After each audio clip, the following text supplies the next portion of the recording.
Sometimes the safest place is the most dangerous. You're tuned in to Hidden Killers with Tony Brueski, featuring psychotherapist and author Shavaun Scott. Madeline Soto, the 13-year-old girl from Florida who was murdered allegedly by Stephan Sterns, who was not even truly the stepdad of her, but the on-again, off-again boyfriend, molester, who mom continued to bring back into the apartment with numbered doors, which that is its own question unto itself. Of course, Jennifer Soto, the mom, no charges against her, innocent till proven guilty, and no charges whatsoever, which is kind of surprising for everyone at this moment in time. But she is, in fact, free. We're learning more and more about this case and just how dark it got, from the grooming to the molesting to the photos that were taken, and how much was also completely ignored by mom. Joining me to discuss, Shavaun Scott, psychotherapist and author. We're hearing just more and more of the darkness in this case. And there's also a lot of audio out there. We've been posting it on our channels from the interrogation videos with Madeline Soto, with Stephan Sterns, and Stephan Sterns' parents, which I found quite interesting. Let's start with Jennifer Soto. Some of the audio that we've heard recently from more recent interrogations, she's believing that, okay, Stephan must have done this. Didn't she already know? I mean, what are we dealing with here? Is this someone who just really is that dumb? Is that ignorant? I would think if there was an arrest to be made of her, it would have been made by now. Yeah. Yeah. The bit of information that's come out in the last couple of weeks that really fits with my impression of her is her mental illness. And there were several different reports of people about her multiple psychiatric medications and how the medications did knock her out at night. I believe it was an ex-husband who said that she had bipolar 1 disorder. And bipolar 1 disorder is, pretty severe. It's a severe mental illness, and it causes episodes of psychotic thinking and psychotic behavior. And it can be treated, and some people with that condition live pretty effective lives, but it does take a lot of medication. And so if that is true, that she has bipolar 1 disorder, her ability to tune in and be aware and make sense of things that she saw really could have been impaired. And so it may have been not just denial, which is also a part of it, but it may have been that the lady is not quite right. Yeah. And that would then explain, I think, if that was clear to law enforcement, the DA may have looked at this and said, okay, we're really not seeing her as culpable in this. She really didn't have a clue. And then when you mention, is she really that dumb? She doesn't impress me as a terribly bright person either.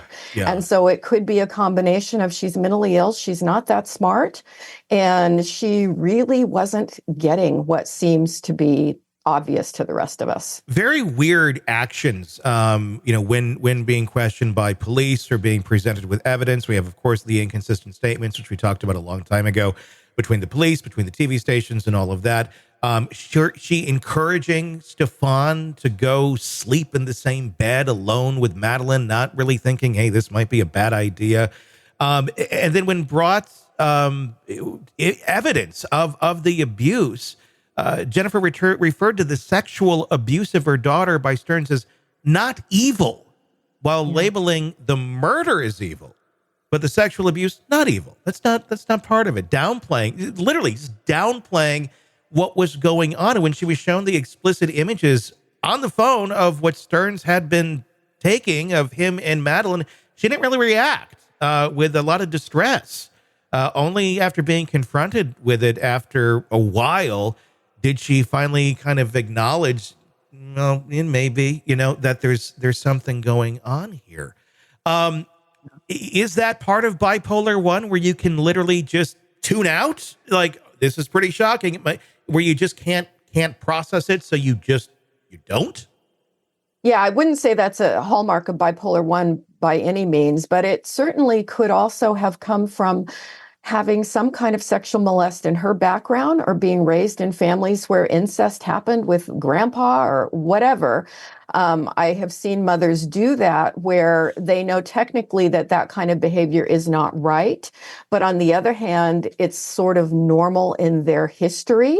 And so they don't have the same intense gut reaction that the rest of us do to it. So that's what that brought to my mind.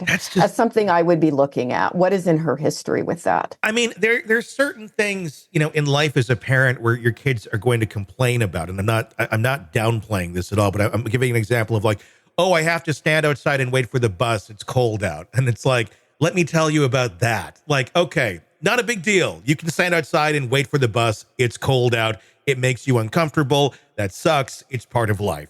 Being molested by boyfriends are not normally part of life. But is that kind of how they're processing it? Like, well, I went through it. I'm okay. At least in their mind, they are. And so, you'll get over it. You'll move on. You'll be okay. And it's just not, it doesn't hold the gravity. It doesn't, like the bar is not there of like, this is disturbing. It's like, it's down here. And everybody else is like, what the? Exactly. Yeah. You nailed it. Exactly. That's exactly it. I talked recently with a woman who was molested as a young girl by a much older cousin. And she said her mother, when she went and told her mother told her, that's just what boys do. Oh, so, get over it. And so I think in some families it is minimized in that way. And then the pattern repeats because the little girl becomes a woman someday and then remembers mom saying that. And when their little kid comes to them and says, this has been happening.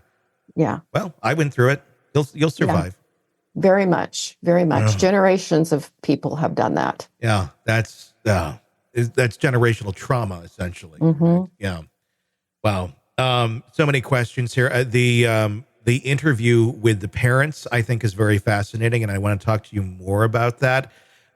Once you've had a chance to listen, they pretty much throw him under the bus. I know we've seen some quotes from that of them basically acknowledging that she should be arrested too. Them pretty much assuming that she's much more involved than even just he is, but they seem to really recognize that he has a problem as well, and.